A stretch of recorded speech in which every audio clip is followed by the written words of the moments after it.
Welcome to Modleak. My name is Geoffrey Stern, and at Modleak we light a spark or shed some light on a Jewish text or tradition. Along with Rabbi Adam Mintz, we host Modleak Disruptive Torah on Clubhouse every Thursday and share it as the Modleak podcast on your favorite platform.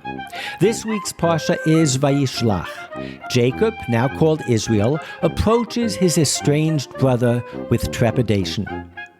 He splits his clan in half in order to minimize any potential losses, and he sends gifts and otherwise tries to appease Esau.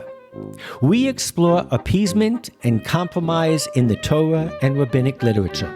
So join us for Appeasement in its Time. So, Rabbi, here we are another week. The war is still going on, and hopefully we will find some answers, some solace, if not anything else, at least some resonating sounds in this week's parsha, which, as I said, is not quite about warfare, but it's certainly about two enemies approaching each other, this dance that gets done. And, I have to say that when you say the word appeasement, it has such negative connotations. It's almost become a curse word since Neville Chamberlain said peace in our time. Do you have the same visceral reaction to the word appeasement? Sure do. It's a bad word. If I use that word to Sharon, she'd be upset. That's a bad word. And you're right. It goes back to Chamberlain. I mean, that's almost 100 years ago. It is.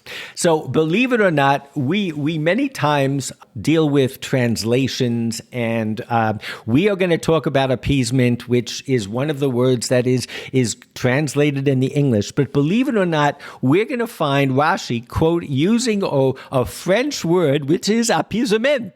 So we can't hide from it. It is a word that is going to be spoken. We are in Genesis 32. And as I said last week, we had Jacob navigate leaving his father-in-law, who was abusing him, taking advantage of him in one way. And this week, the guy doesn't get a break.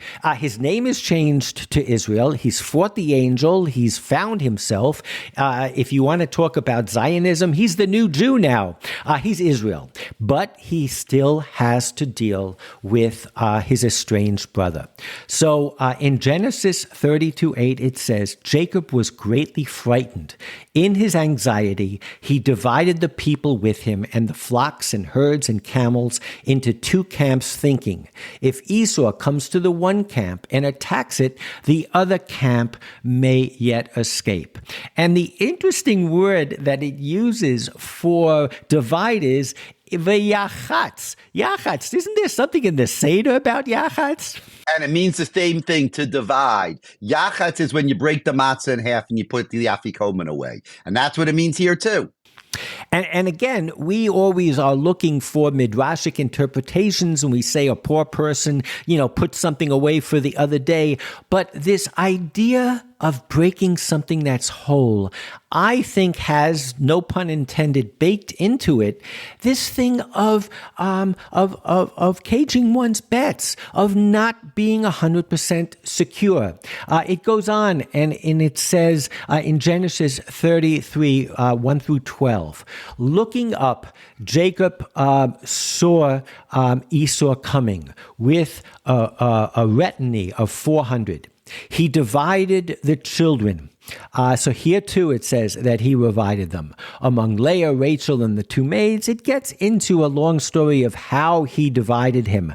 But I don't want to focus too much on that. And then he says, what do you mean by all this company which I have met? And he answered, to gain my Lord's favor. Esau said, I have enough, my brother. Let what you have remain yours. So in dividing everything up, he also went ahead and he sent his maids and their children, and they bowed low, and they came forward and bowed. So you can imagine all of these people just coming towards Esau and bowing towards him. And Esau is saying, what is all this about? And Jacob says, no, I pray you, if you would do me this favor, accept for me this gift.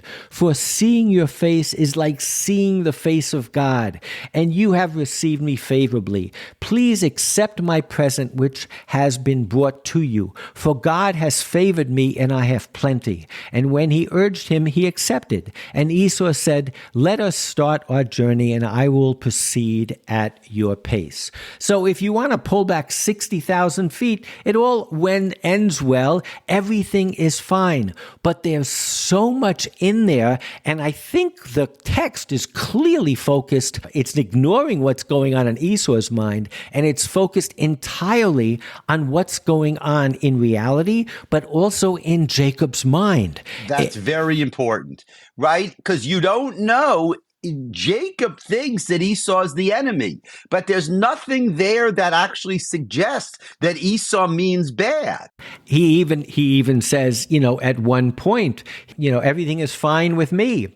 But clearly, as we read it, and maybe we're colored by the commentaries, we're seeing a lot of angst in terms of Jacob. So let's pick up with Rashi, who, as always, is really echoing the Midrashim. Rashi on 32:8 says, he feared greatly and was distressed. Talking about Jacob, he was afraid lest he be killed, and he was distressed that he might have to kill someone. Wow, this is such a powerful statement. That's a wow, Rashi. It reminds me of what I believe Golda said to Sadat when he came off the plane. And she said something to the effect of, I can forgive you for killing us, but I can't forgive you for making us kill you, or something along those lines. That is the tradition, right? That is what she said.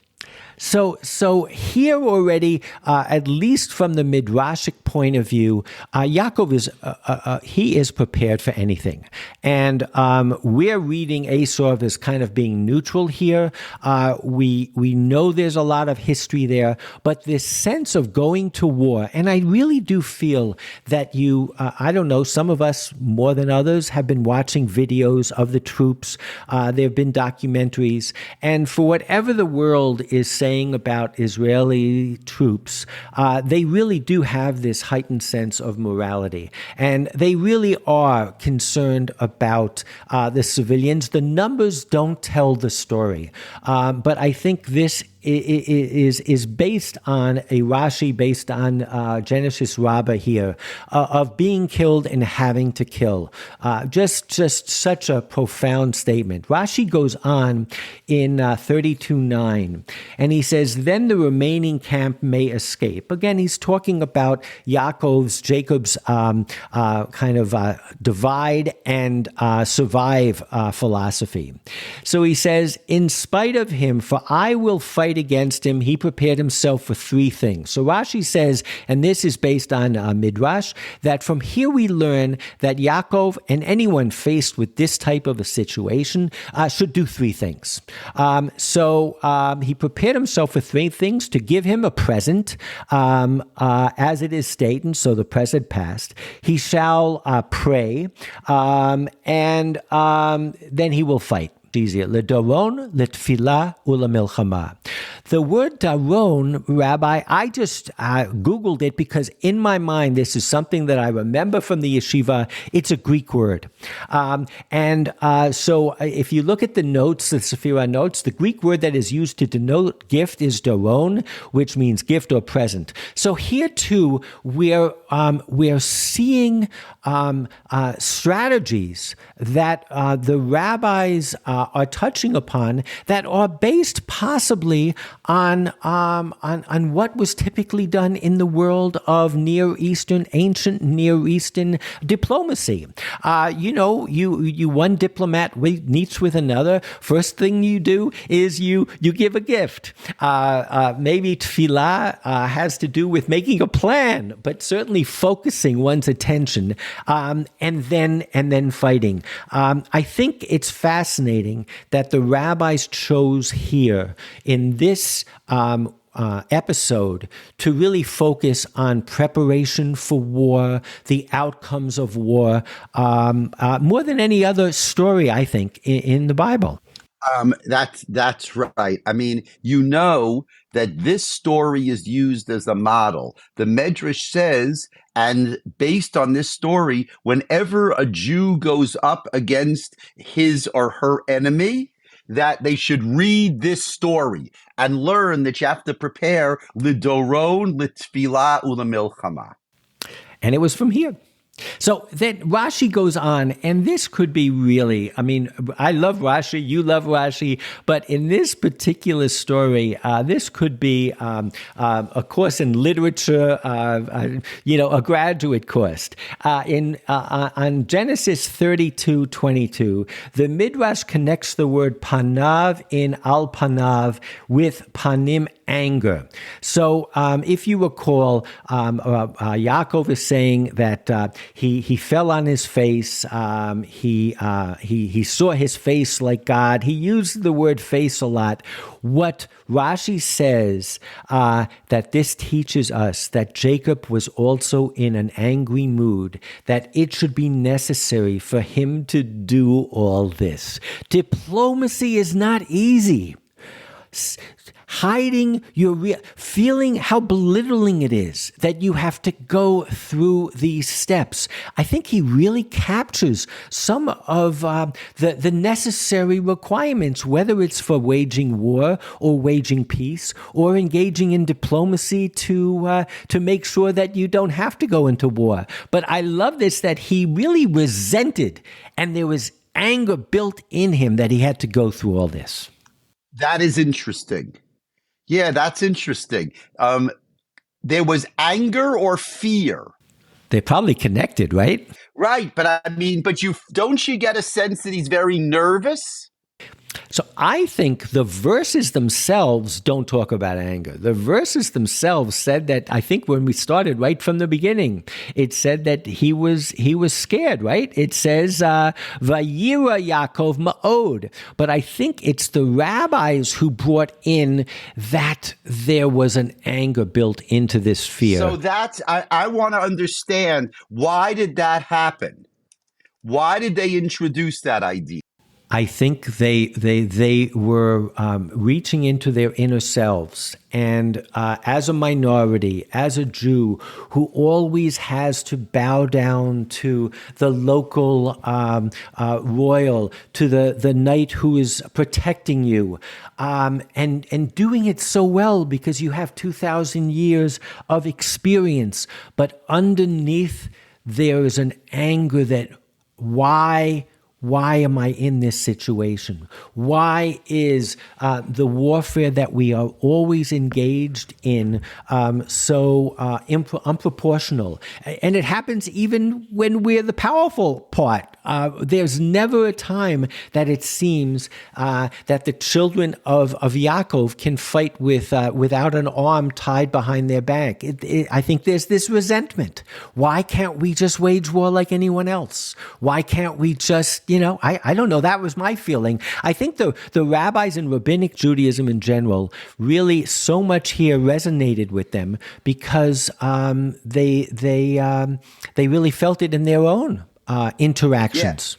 So that's what I'm telling you. This confrontation is to be seen in the bigger perspective. There's no question about that, right? They saw it in their own confrontations. So they were afraid, they were angry, all these things together. But I want to look just for a minute at Jacob. Jacob is fooled by Lavan. So he's suspicious. He's always worried. Once, what do they say? Fool me once, shame on you. Fool me twice, shame on me. So once he's fooled by Laban, he's very suspicious about being fooled again. And therefore, he's very nervous about Esau. He wants to be prepared because he doesn't want to be fooled. What do you think about that? Well, he has such reason to feel that he will be fooled. And of course, here's somebody who fooled his father.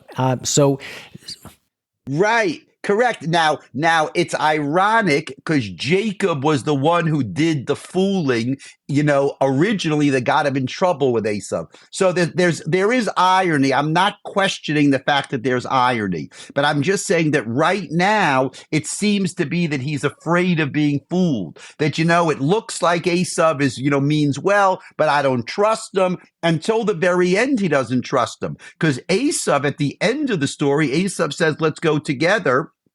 And you know what Jacob says to Esau? He says, you go ahead and I'll follow. And the rabbis say that you learn from here that you're allowed to lie for the sake of safety.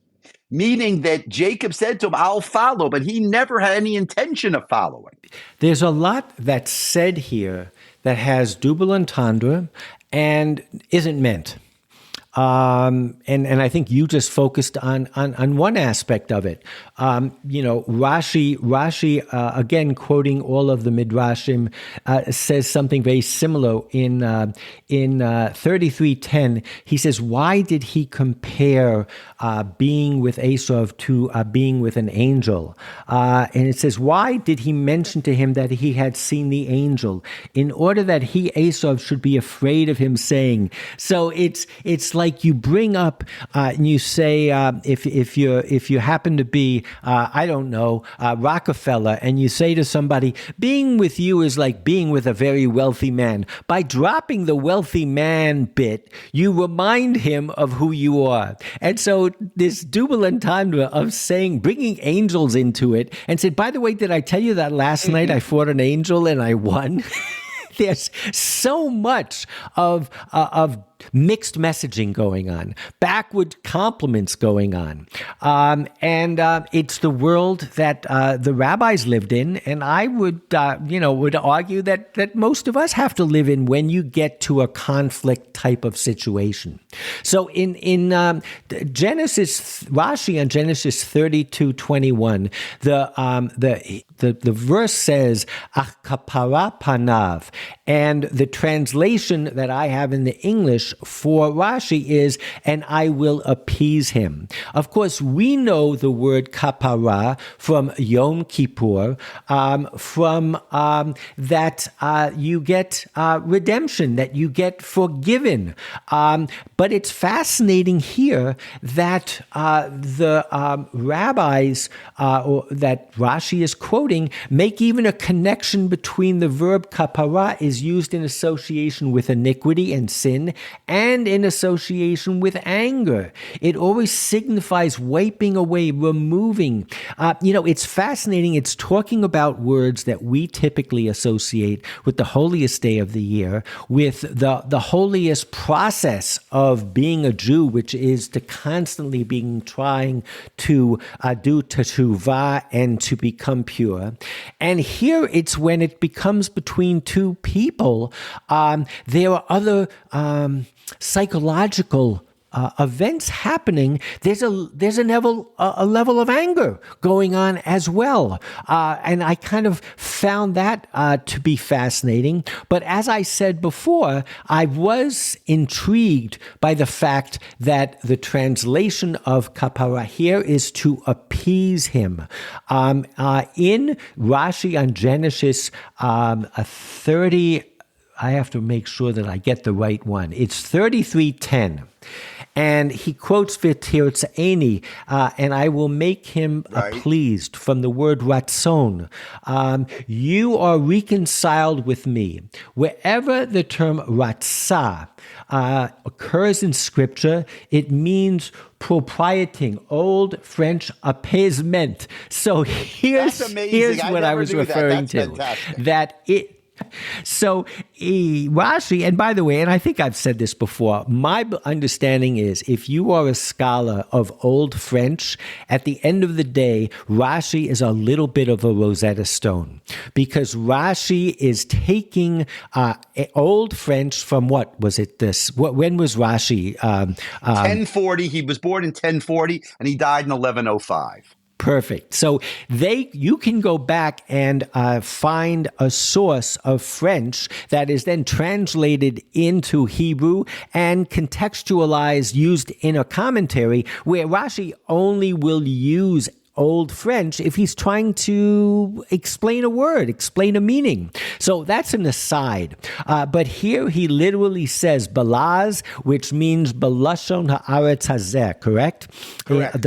In the language of this land. And he says the word is appeasement, English appeasing. It's fascinating that now we get to an understanding of on Yom Kippur, at the end of the day, you bring sacrifices to God. You send a goat to the wilderness. There is this sense, an ancient sense, of appeasing the most powerful power in the universe. And here, to bring it down into interpersonal levels, you're appeasing your enemy by doing what needs to be done to get you through. There's a sense of giving to the other. And that ultimately is what compromise is at the end of the day. And it doesn't necessarily have to be deserved on the other side, especially in this case. I don't think that's the implication at all.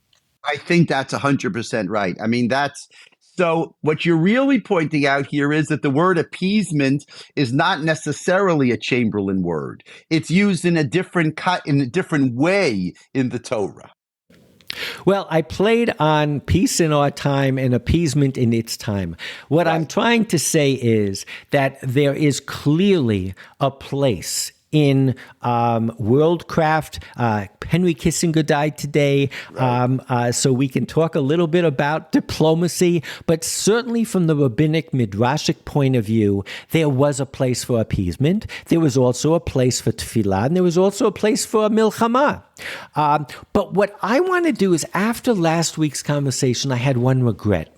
And that regret was, we talked about conflict resolution, and we talked about them putting up a stone and calling it by two different names. And at that point I said, yes, because people can see things differently. But I think on thinking about it some more, I missed the point. The point was, they put up a border mark. They put up a stone that each one could see from his side and not cross over. They did a partition plan, if you will. And I think if you look at the big stream of Genesis, dividing and partitioning is a powerful message. So if you go back to Genesis 13, for instance, when Abraham and Lot are splitting ways after their ranchers fight, it says, "Is not the whole land before you? Let us separate. Let us separate it is." There it uses the word hiparet no ma'alai. So we have this with both Jacob and Laban. We have it with Abraham and Lot. I would argue we have it even in splitting up one's the family in two. It's a strategy of division. It's a strategy of you can't necessarily have it all. And it goes all the way to the Seder, where we start with Yachatz. I think there is a way of reading all of Genesis, starting from the beginning, where God doesn't necessarily create as much as separate and divide, dividing between day and night. And I think this is where it comes really powerfully upon us, that part of this appeasement, part of this compromising to get through, to survive, is dividing. And that's what I'd like to focus the balance of our discussion today, which is what in rabbinic thought, what is the thinking about compromising? Where does it hold in later rabbinic and legal tradition? So the first thing I want to do is to bring up the other side. We already saw in Rashi that Yaakov was actually angry inside of him that he had to do this, that he had to demean himself by doing this.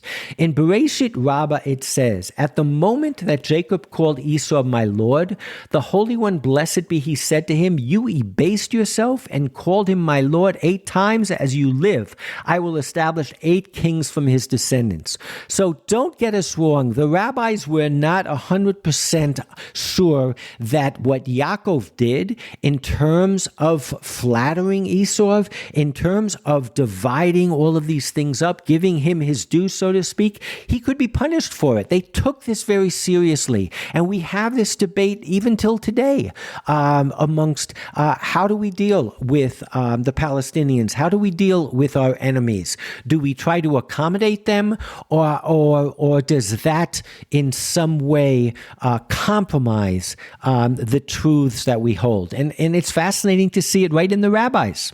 It's fascinating, but I'm saying what's amazing about that Bracious Rabbi that you just quoted is he didn't even really appease him. All he did was he referred to him as my master, and even just the word was criticized by the rabbi. Yep. So the word that we are talking about is pishara.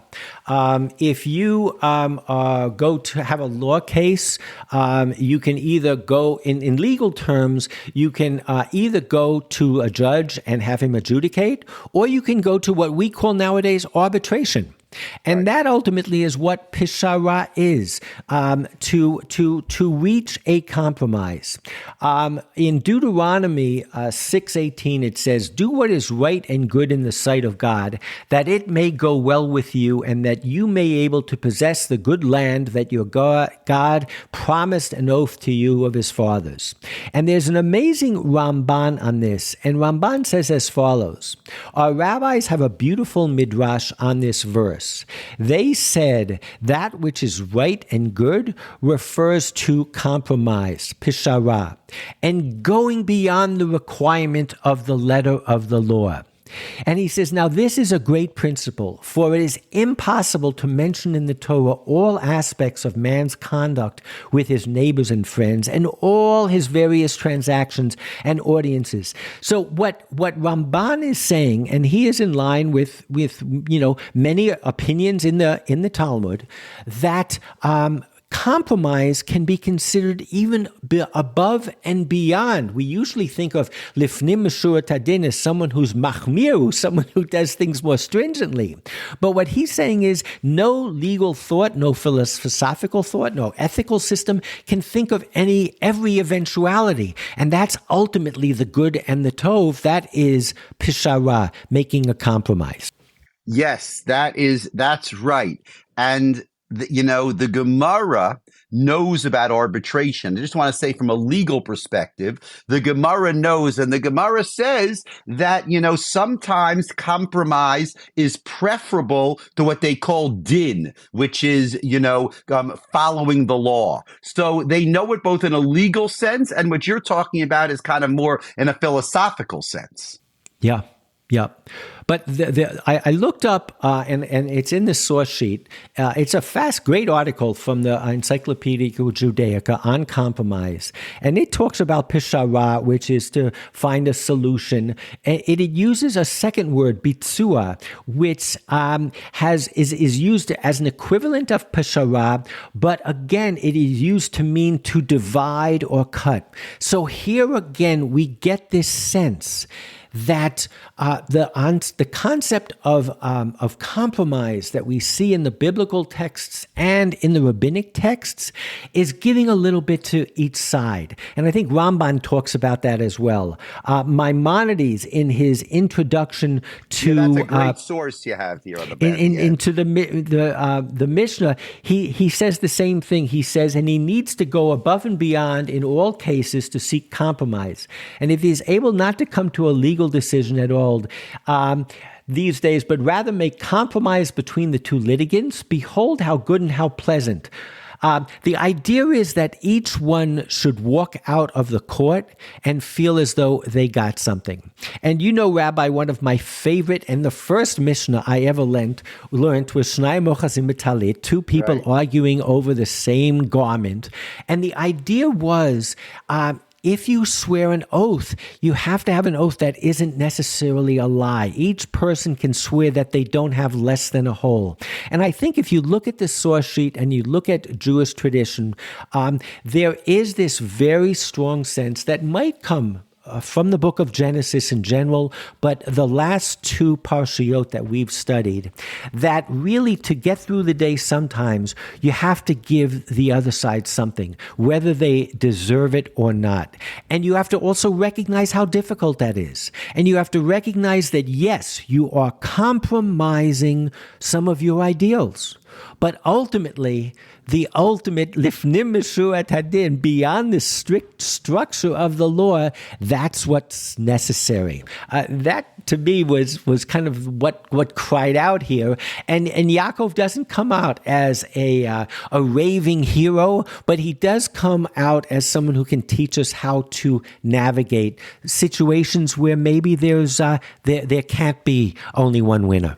I think that's good. And I'll just tell you, the Rambam says, the Rambam's emphasis on pshara, on compromise, is part of his idea of the shvil hazahav, which is the golden mean. You never want to go to any extreme. You always want to be in the middle. And the middle is this idea of pshara. And I think that's what you learn from Yaakov, that he was able to kind of go in the middle. And that's a big compliment of Yaakov. So I think the way you started is the way we end, and that is that the Torah focuses on Yaakov. It doesn't focus on Esau. That's another book. That's another interesting story. What was Esau thinking? But we learn a lot from what Yaakov was thinking in this context. Fantastic. So let us hope and pray that the day will come where we don't have to make these compromises, where we're not put in these difficult situations. But until that day comes, and more likely than not, it will not come in our lifetime, let us look back at the wisdom of our people and the wisdom of our texts and try to find ways to navigate and do it intentionally in a way that we can live with ourselves and live with each other. Amen. Shabbat shalom, everybody, and we look forward to seeing you next week. Be well. Shabbat shalom.